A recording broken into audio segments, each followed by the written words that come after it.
Welcome to BIB Today, the daily business show from the journalists at Business in Vancouver newspaper. I'm Hayley Woodin. The Regional Comprehensive Economic Partnership came into effect mid-November, forming the world's largest trade bloc, which happens to include Canada's second and third largest trade partners. I'm joined today by two guests from the Canada West Foundation. We are joined by Carlo Dade, a regular on the show. He's the director of the Foundation's Trade and Investment Center. Carlo, good to see you again. Thanks for coming on. Hey, always a pleasure. We're also joined by Sharon Sun, a trade policy economist with the Foundation. Sharon, thanks so much for joining us. Thanks for having me. Carlo, I'll start with you. How significant is this partnership on a global scale, and to what extent should Canadian and Western Canadian businesses really be paying attention to the deal? Sure. So anytime you have an agreement this size, 15 countries with high rates of growth, 15 countries that are major markets, 2 or 3 of Canada's largest foreign trading partners, obviously it requires attention. It's also, beyond just the trade statistics, it's also another table in Asia to which Canada is not part, and a major table. So there is the agreement itself, the facilitation for movement of goods, for movement of people, for forging or improving supply and production chains. And then there are the other elements, the sort of non-dollars and cents elements. And that is countries coming together to establish a platform upon which they can build further liberalization and build further connections. And indeed, the agreement calls for establishment of a secretariat, and the secretariat will need an institutional base, office space. So there are those two elements that we need to keep in mind: the dollars and cents, and then the table where people agree to work on issues. And for countries, it gives them another forum, for instance, for confronting China on issues, another platform beyond the WTO, beyond the bilateral agreement, yet another platform where they can engage China on issues both progressive and defensive. So all in all, it's a lot. On the other hand, the agreement's not terribly impressive in terms of liberalization. This was agreement of sort of the lowest common denominator, and they actually did better by kicking India out of the agreement. They managed to raise the standards, but still it falls way, way, way short of the standards that we have in the TPP. So a mixed bag. Yeah, there's definitely two interesting aspects to it. One aspect is actually the agreement itself, which Carlo mentioned is not as extensive as the CPTPP that Canada has signed with the Asia Pacific region. But at the same time, though, it does have innovative elements that are interesting, that does call for our attention. And that's in terms of timeline and the provisions. So for this particular agreement, while it is signed, each individual member country has a different timeline on the implementation.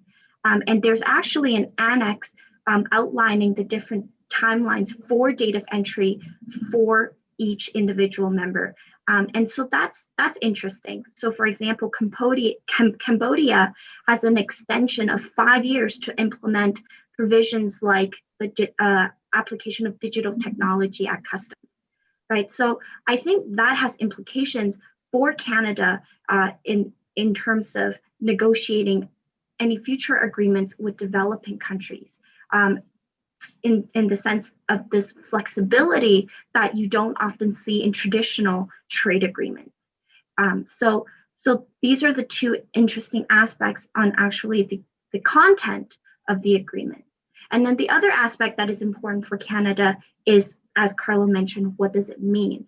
And while Canada already has a bilateral agreement with South Korea, which is a member in the RCEP right now, as well as Japan, Vietnam, Singapore, Australia, New Zealand, Malaysia, under the CPTPP, right? So from that perspective, Canada is not really missing any additional market gains with these individual countries, particularly since Japan is one of our, third largest trading partners. But what's important here is the further integration that these countries have with China. So you have allies, our allies, such as Australia and New Zealand, who are also our competitors in the region, having new channels to engage China with, something that we don't have. And so not being part of the bloc makes Canada falling further behind in terms of engagement with China.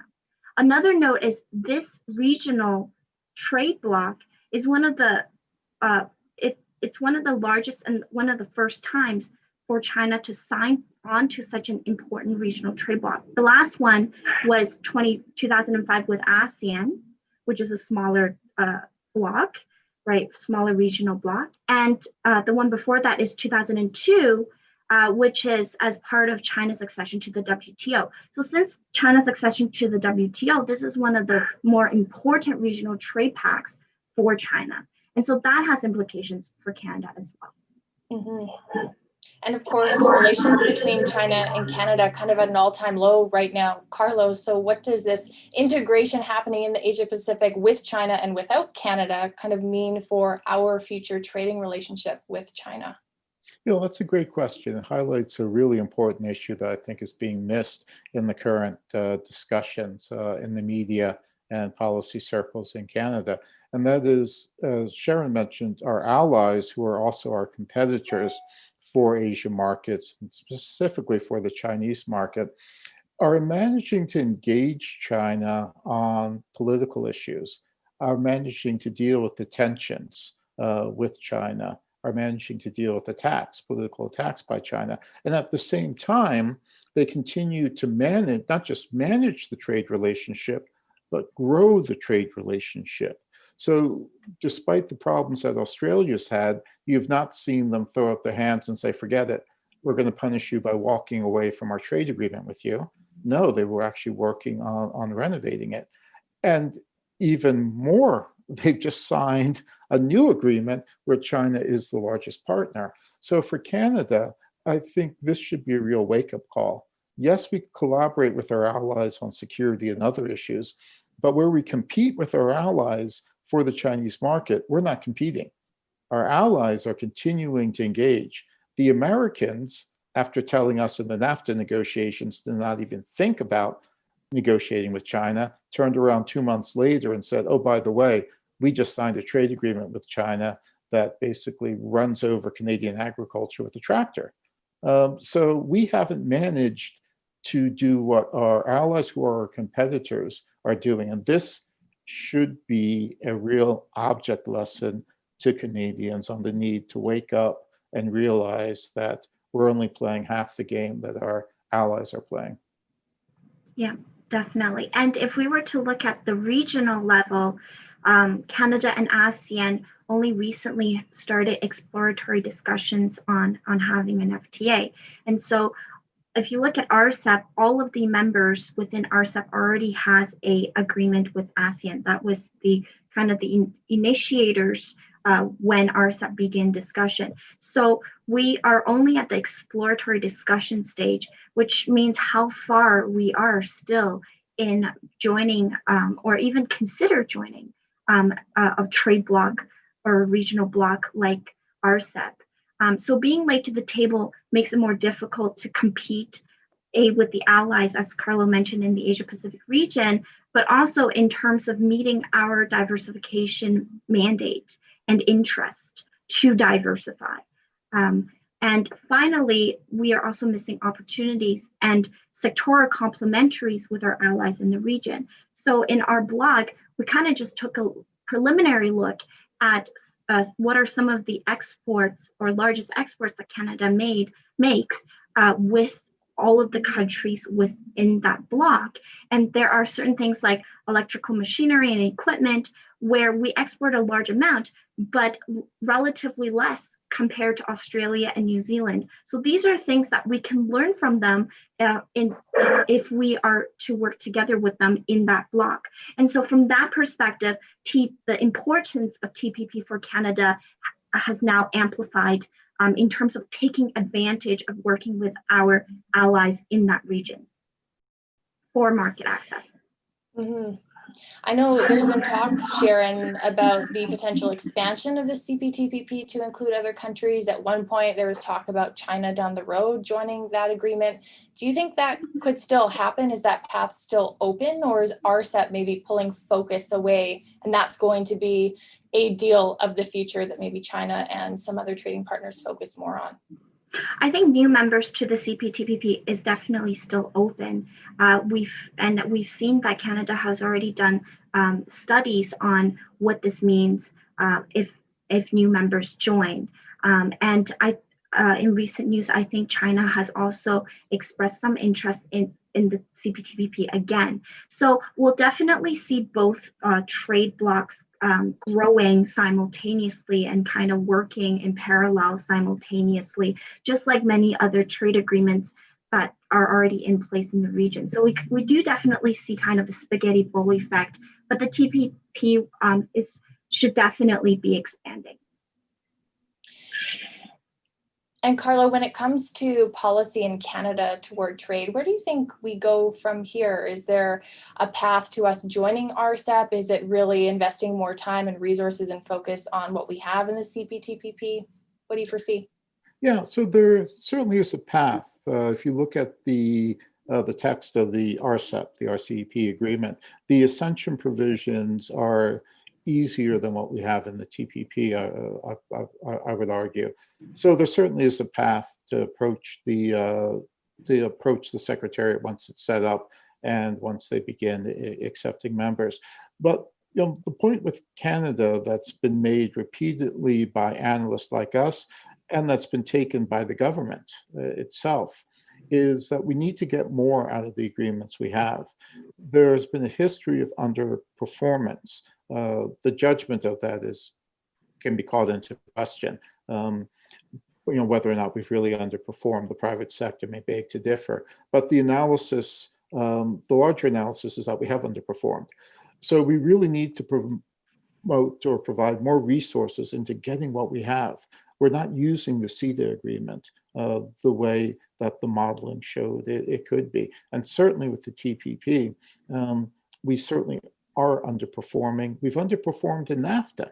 If you look at Canadian exports to Mexico, a growing global middle-class market, the numbers we've been running on trade and agriculture show a drop-off in exports to Mexico. So we have a market that's richer than China per capita GDP, that has a growing global middle class to which we're connected by railroads, and we haven't been able to exploit that market. So certainly, before our eyes continue to get bigger, looking at new markets, we need to start looking at finishing what's on the plate in front of us. I suppose it's worth asking too, we're in such an unusual time globally for businesses that are trying to figure out at home what's happening with COVID and the pandemic. What might be a good few first steps they could take if they are looking to maybe take advantage of something like the CPTPP once they're ready? Well, a little shameless self-plug here, but we've done some really extensive modeling on the agreement. Not the sort of general modeling that PhDs use, but modeling that's specific for business.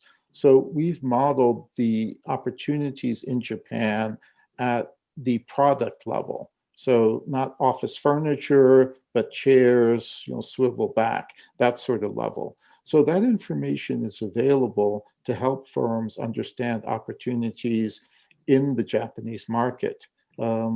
Opportunities that result from Japan joining the TPP and its trade relations with other countries changing. So it's really sophisticated modeling. That is in the hands of each provincial government and their trade promotion agencies. So that information is available to help businesses take advantage of the agreement.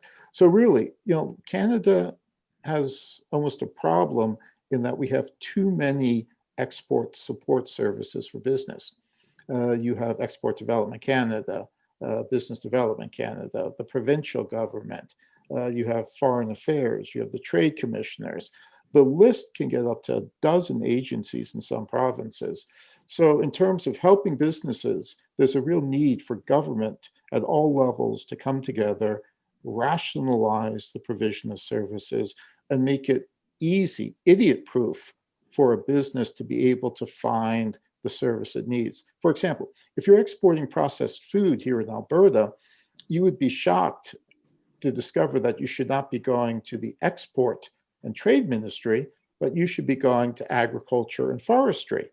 Now, if you don't own a tractor and don't own a chainsaw, you're wondering why the government sent you to Ag and Forestry, but yet that's where the export resources are. So there's a lot of help, but there's a lot of confusion.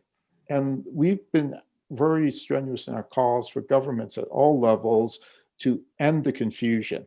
The Americans are doing this, but we really haven't moved to bring the services online in ways that are, again, idiot-proof for business to find the correct service, rather than wasting time calling the trade ministry only to discover that they should have been calling the folks with tractors and chainsaws to export processed food.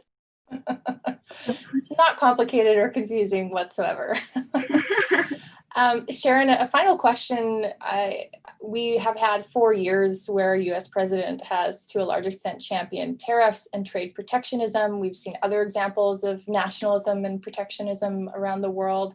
Do you think RCEP stands as a potential example to the contrary, that maybe we're going to see more integration and more collaboration moving forward?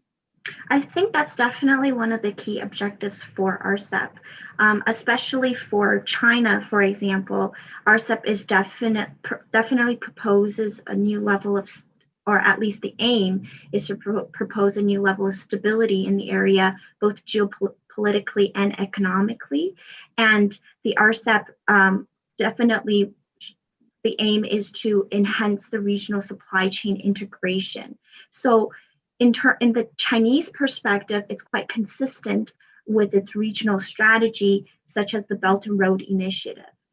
So that will definitely have new implications for Canada, especially in our agricultural export sector, in terms of the changing in demand and activity based on the increasing regional connectivity in the area.